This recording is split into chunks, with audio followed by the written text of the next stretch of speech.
One of the most important elements of any run in Hades 2 is the decision of what boons to pick up. They're all useful in their own way, but there are certainly boons that will come in more handy more often. So, to help you make some better choices, let's break down our picks for the best boons in Hades 2.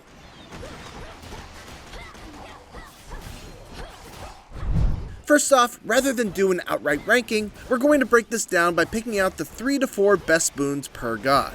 Also note that we're kind of taking a generalist approach here. Certain boons will be better depending on what weapon you're using and what boons you've picked earlier on in the run. So don't take these picks as absolute gospel. Secondly, we won't be covering infusion boons, chaos boons, duo boons, Daedalus hammers, Selene's hexes, or any of the NPC boons that you get like Arachne and Echo. This video is going to be purely focused on the most common boons that you can get from the 9 main gods in Hades 2. With that out of the way, let's start off with Zeus. In general, Zeus boons don't really shine bright on their own, but when you can get a bunch of them going in a single run, they can be really strong. The most universally useful boon from Zeus, in my opinion, is Storm Ring. Cast boons are generally very strong, but as far as single target damage goes, Storm Ring from Zeus is one of the best. It powers up your Omega cast by making it also have lightning strike down on one enemy at a time. This is incredibly good against bosses, as you can just drop it down, let it do its thing, or continue attacking along with it to really melt an enemy's life bar. If you're able to find this early, consider further building up your cast by taking boons that reduce its mana cost or increase its damage to really make the most out of it. Beyond that, if you're planning on going heavy on Zeus boons, look to get Heavenly Strike or Heavenly Flourish to add Blitz to your attacks, and then go for boons that synergize with Blitz like Electric Overload, which fires Chain Lightning every time Blitz procs, and Toasting Fork, which causes Blitz to deal its extra damage even without having to deal further damage to the enemy. Thunder Sprint is a mana hog, but it's another very powerful boon that causes lightning to rain down on any enemy that's near you while you're sprinting. It's a good idea to pair this with Storm Ring and really rain down the wrath of Zeus. Like in the first game, Poseidon has a combination of powerful boons that add extra damage and pushback to your attacks, along with rewarding boons that grant you an extra bonus to resources that you take outside of a run. Those are great if your goal is not to beat the game on your current run, but if your goal is to try to get further than you've been before, my favorite Poseidon boosts are Fluid Gain. As far as mana restoration boons go, Fluid Gain is pretty great as you don't really have to do anything unusual like standing still for several seconds, or standing in your cast, or sacrificing 70% of your max mana for crazy mana regen. All you have to do is land hits, and you've got a good chance to spawn bubbles that will restore a good chunk of mana. Breaker Sprint is another boon that I would recommend, which turns Mel into a watery bulldozer that's able to just plow through enemies. Weaker enemies can generally be taken out with just a single hit, making this very powerful in the early game. It is very mana hungry, so you'll need some mana restoration boons in order to keep this viable in the late game, but if you can get the support boons to make it work, Breaker Sprint can be a very strong tool to have. And then there's Wave Strike and Flourish and Slippery Slope. Don't underestimate Poseidon's basic attack and special boons. They may not add a fancy curse on the opponent, but they add a good chunk of damage, knockback, and when you also pick up Slippery Slope later, which adds the Slip Curse that deals extra damage and knockback to any enemy that gets hit with the splash, a Poseidon-focused build can start hitting like a truck. Like in the first game, Aphrodite's boons focus on 3 things: inflicting weakness on your enemies, giving you straight-up damage boosts when enemies are close, and peppering in a few health restoration boons as well. Here are the big ones that you'll want to look out for. Glamour Gain is an excellent boon for boss fights where there's only one enemy for the weakness curse to be applied to. It's straight up damage reduction with the added bonus of also giving you mana restoration as well. Regardless of what build you're going for, this is practically always a solid pickup. If your focus is on melee attacks, Flutter Strike is an easy pick.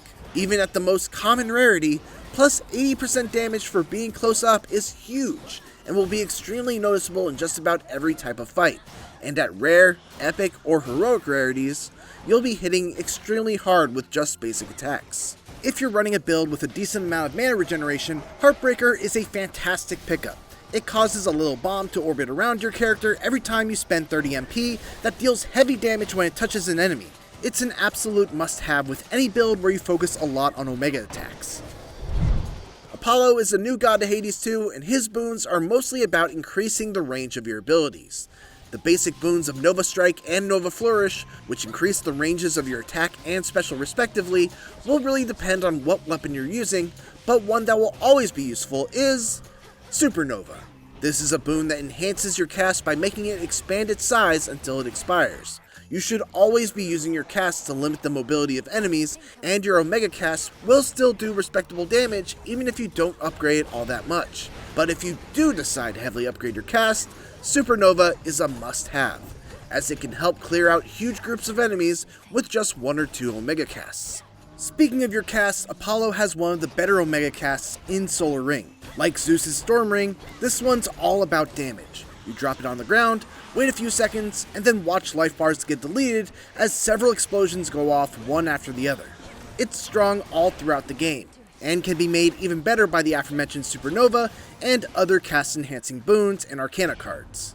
Even though I prefer Poseidon's method of regaining mana better, Lucid Gain is a pretty solid way to restore mana as well. It restores mana just by standing in your cast, allowing you to either break away from the action, drop down a cast, and restore mana safely away from enemies, or you could also restore mana in the middle of the action just by dropping down a cast and fighting with enemies while on top of it. Demeter has some of the best boons in the game thanks to the power of Freeze and the overall utility of some of her other boons. Ice Strike or Ice Flourish are always easy pickups as a way to freeze enemies, but you only need one or the other. Getting 2 boons that both afflict enemies with Freeze is a bit of a waste. The reason why Freeze is so good is because it's the only thing that can fully stop an armored enemy in their tracks. It's a bit less useful on bosses due to how shortly they remain frozen, but it's still a good thing to have. Other boons that you should look out for are Frigid Sprint. This is a fantastic sprint technique that causes a freezing cyclone to form around you that will drop down wherever you stop, giving all enemies inside frost, which slows them and any projectiles down, while also dealing extra damage per second. Combining this with Ice Strike is a great way to get the bonus from the Origination Arcana card, which gives extra damage if you attack an enemy afflicted by more than 1 curse. Best of all, it doesn't use any mana. Plentiful Forage is a boon that will give you extra max health every time you manage to find a plant, mushroom, or seed. If you're able to find this early on in a run, absolutely go for it, especially if you've also packed a shovel to dig up seeds. You'll be swimming in HP by the time you reach the final boss. Rare Crop is another boon that, if you get it early, you should absolutely go for it. It chooses a number of random boons that you already have, resets their rarity, and then every 3 encounters, it raises their rarity back up. So, after 9 encounters, you'll have at least 1 heroic rarity boon. The stat difference between rarities is substantial, much more so than increasing the level of a boon with a Palm of Power. So, anytime you're able to increase a boon's rarity, it's a huge advantage. Hephaestus is all about defense and explosions. His boons won't inflict any sort of curse on your enemies, instead they will do an explosion that deals massive damage but is on a significant cooldown after each attack. His boons are very good if you prefer a hit and run style of play. A handful that you definitely won't want to pass up on include Trusty Shield. After you enter a location, you'll prime 30 magic to gain a certain amount of shielding depending on the rarity of the boon. This pairs extremely well with Arachne's Keepsake that gives you 20 armor to start and then adds more armor every time you exit a room as long as you still have armor. The armor doesn't carry over to the next room, so if the boon gives you 20 armor, you will always have 20 armor in the next encounter, unless you got armor from another source. Ultimately, it's a safety cushion that allows for a few hits of recoverable damage at the relatively low cost of having 30 mana primed. And then there's Heavy Metal. Even at the most common level, Heavy Metal grants you 50 armor and gives you resistance to suction moves, which are some of the most annoying moves in the game. That's pretty much a no-brainer when it comes up, especially at the higher rarities, where you can get anywhere from 100 to 125 armor right away. And finally, there's Fixed Gain. You gain 10% damage resistance and also regain mana every time you get hit. If you're running a mana-hungry build, this is probably not the best boon for you, but otherwise getting passive damage reduction on top of also getting mana back is a pretty great deal. Hermes is all about speed and agility, so if you're interested in moving or attacking faster, Hermes is going to be the god you're going to want to go for. But he's also got a couple of other more utility-focused boons that are well worth seeking out.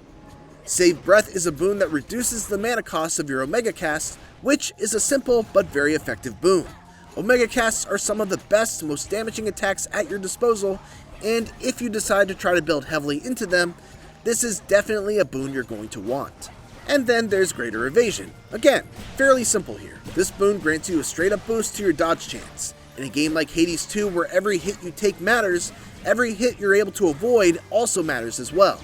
Alone, this might not seem like much, but if you're able to stack this dodge chance with the Arcana card that also increases it, Echo's boost in the third biome of the Underworld, and potentially the Wispy Wiles infusion boon from Aphrodite, you can make yourself very hard to hit. And finally for Hermes, there's also Quick Buck. Gold is very valuable in Hades 2, which is why it can often be a good idea to take this boon, especially if you can get it early, which immediately gives you 100 gold, but then also increases the amount of gold you get for the rest of the run. If you have 150 gold and you make it to Charon's shop, you're guaranteed a free boon without having to go through a fight for it. If you have more than that, you might also be able to afford a rare health restorative or a Palm of Power. If you don't have that gold, that's what you're missing out on, which can be all the difference between a successful and unsuccessful run. Hestia is a new god in Hades 2 that focuses on enhancing your abilities with Scorch. Scorch is a curse that causes damage over time to enemies. It can add up to a lot of damage, but you need to repeatedly land hits with it. And you also need to wait a long time for all that damage to take hold, so just keep those things in mind. Hestia has some great boons, including one of the best in the game, which is Soot Sprint. Soot Sprint is a must-have whenever it comes up. The ability to not only erase projectiles just by sprinting near them, but also to inflict Scorch upon the enemy that shot the projectile is just so incredibly powerful it can make many enemies and some mini-boss encounters trivial. What's even better about it is that the rarity doesn't even really matter because the real star of the boon is the ability to erase projectiles. The damage from Scorch is just a nice extra. It's just a fantastic pickup for any build. Next up, there's Burnt Offering. I normally would recommend against this boon, but it's important to know that Hestia has it, just in case you're nearing a boss with low life and you want to have a chance of restoring some health. It gives you a fairly substantial amount of life and magic, but at the cost of sacrificing a random boon. The good news is that you can see what boon it's going to get rid of before you commit to it, so you can make the decision for yourself whether it's worth it. And finally for Hestia, there is Smolder Ring.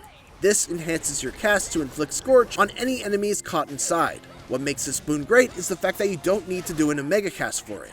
You can, and it will do even more damage, but if you're out of mana, this is a fantastic way to deal with the hordes of smaller, weaker enemies that the game likes to throw your way, especially in Oceanus. Another new god for Hades 2, Hera has some of the most interesting boons in the game. Many of them revolve around a curse called Hitch, which basically tags enemies, and when one tagged enemy gets hit, all of the other tagged enemies share damage as well. It's great for fights where there are a ton of enemies, but not so good when dealing with bosses. Still, Hera's got some other boons that aren't Hitch related that offer some great utility. Engagement Ring enhances your cast to make it last for a really long time, but more importantly, it zaps any enemies that spawn in mid-fight. This is extremely useful in certain fights where you get overwhelmed by small, weak enemies, in boss fights that summon minions to fight you while you also have to worry about the boss itself, and especially when doing timed Infernal Trove challenges that reward you with more gold if you're able to kill the enemies quickly. Just place down your cast when enemies start spawning in, and watch the life bars disappear. Born Gain makes it so that when you run out of magic, you'll instantly regain it, minus a certain amount that gets primed. This basically means that you'll never have to worry about replenishing your mana, but once you're out, you're actually out of it for the rest of the encounter. It's a price that's almost always worth paying, as not having to worry about restoring mana allows you to be a lot more liberal with your Omega moves. Going back to Hitch, if you do decide to invest in it as your main curse, you absolutely need to also pick up Dying Wish. This makes it so that once you kill an enemy with Hitch, it does damage to all other enemies that have been tagged with Hitch as well, leading to these fun kinds of popcorn moments where one enemy dying causes another enemy to die, which causes more enemies to die, etc. You will be an absolute beast when it comes to dealing with multiple enemies. And those are our picks for the best boons to get from the 9 main gods in Hades 2. Thanks for watching, and for more Hades 2, check out our review. And for everything else, keep it here on IGN.